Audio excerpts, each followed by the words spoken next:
इस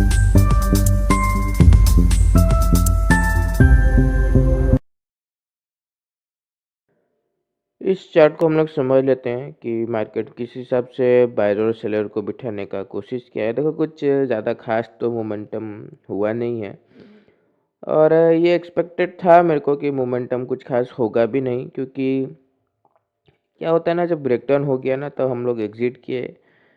मेरा एग्जिट तो तुम ये मत सोचा करो कि जब 2 लाख प्रॉफिट हो जाता है तो मैं एग्जिट कर लेता हूँ, ऐसा नहीं है। जहाँ पर रिटेलर एंट्री करने का कोशिश करता है ना, वहीं से मार्केट गड़बड़ हो जाता है, तो वहीं से मेरे को एग्जिट करना पड़ता है। तो यहाँ पर देखो, रिटेलर को यहाँ पर तो पता नहीं कि मार्केट गिरेगा। उसको जब ब्रेकडाउन हो गया तो उसको उसके बाद एहसास होता है कि अरे उसका डायरेक्शन गलत था तो मार्केट गिरेगा।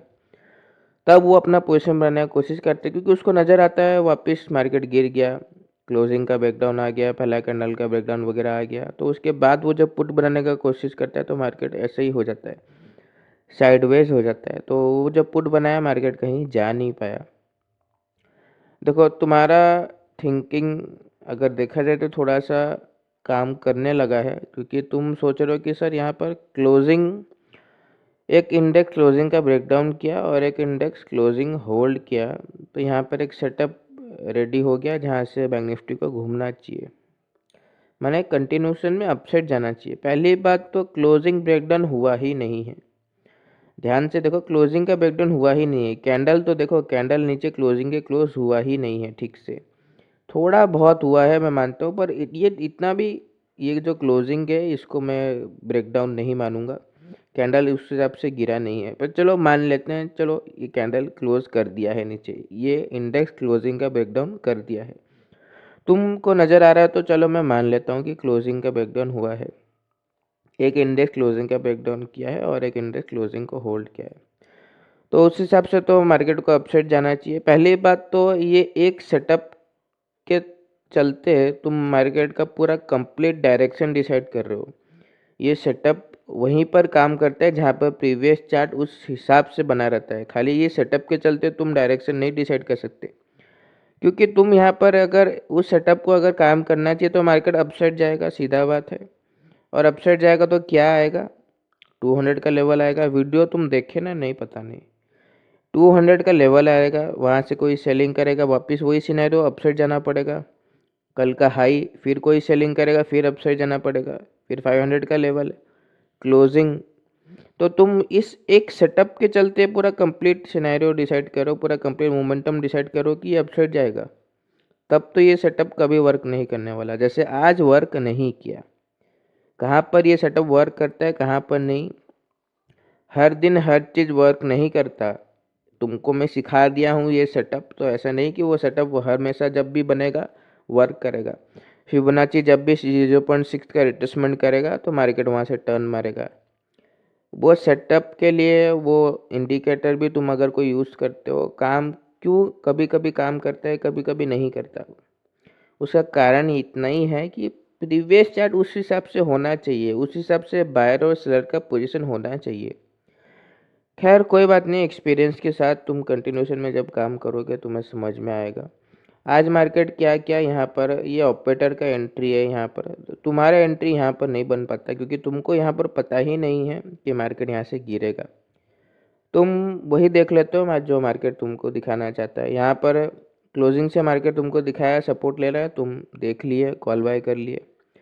फिर मार्केट तुमको अच्छा बड़ा बड़ा ग्रीन कैंडल भी बनाया, तो तुम्हारा विश्वास और भी बढ़ गया कि चलो मार्केट तो अपसाइड भी जा रहा है तो कॉल ले लेता हूँ।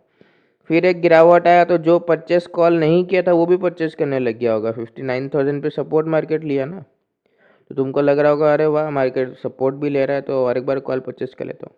उसके बाद जब मार्केट तुम्हारा एसएल हिट किया तब तुमको एहसास हुआ कि नहीं, ये तो मेरा डायरेक्शन गलत है। मार्केट एसएल हिट हो गया, चलो अब इस लॉस को रिकवर करने के लिए पुट का पोजीशन बना लेता हूँ। तो वो पुट का पोजीशन बनाने के बाद मार्केट कहीं नहीं जा पाया। खैर जो हुआ सो हुआ। अब इस चार्ट में देखो कुछ खास नहीं है। हम लोग को जब ब्रेकडाउन देखने को मिला 59,000 का, यहाँ पर एक चीज़ नोटिस करो, 59,000 का जब ब्रेकडाउन हुआ कौन आया, रिटेलर आया, सेलिंग किया।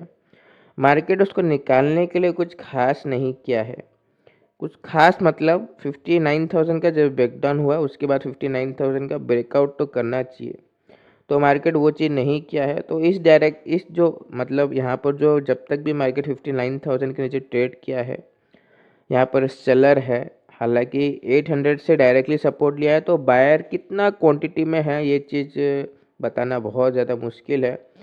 ये तो हम लोग को कल का ओपनिंग ही बताएगा। पर यहाँ पर अगर देखें तो हम लोग को सेलर देखने को मिल रहे हैं। निफ्टी में अगर मैं देखूँ तो हम लोग को जो क्लोजिंग है निफ्टी का, ये जो क्लोजिंग प्रीवियस क्लोजिंग उसके नीचे ही क्लोज देखने को मिला है। तो सेलिंग है दोनों चार्ट में, रिटेलर का पोजीशन मौजूद है, मेरे हिसाब से रिटेलर यहाँ पर बैठा है। तो हम लोग मेरे हिसाब से गैप ओपनिंग अगर मिलेगा तो और भी ज़्यादा बेहतर होगा। तो हम लोग कल हिसाब से फ्लैट ओपनिंग में भी हल्का फुल्का मार्केट में रिस्क तो रहेगा। फ्लैट ओपनिंग गैप ओपनिंग में हम लोग आराम से बाइंग साइड जा सकते हैं, हालांकि थोड़ा सा परेशान मार्केट कर सकता है, ये बात ध्यान रखना।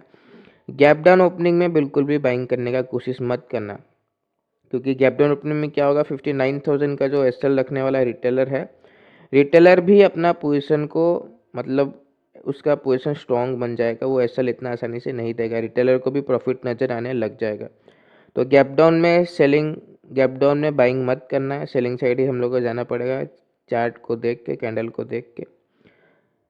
फ्लैट ओपनिंग और गैप ओपनिंग अगर मिला तो हम लोग के लिए बाइंग बहुत ही अच्छा है, क्योंकि मार्केट ब्रेकआउट वगैरह कर सकता है। और ब्रेकआउट के बाद और फर्दर मार्केट क्यों जाएगा, क्योंकि हाई वगैरह आ जाएगा, फिर वही सिचुएशन दोबारा क्रिएट हो जाएगा।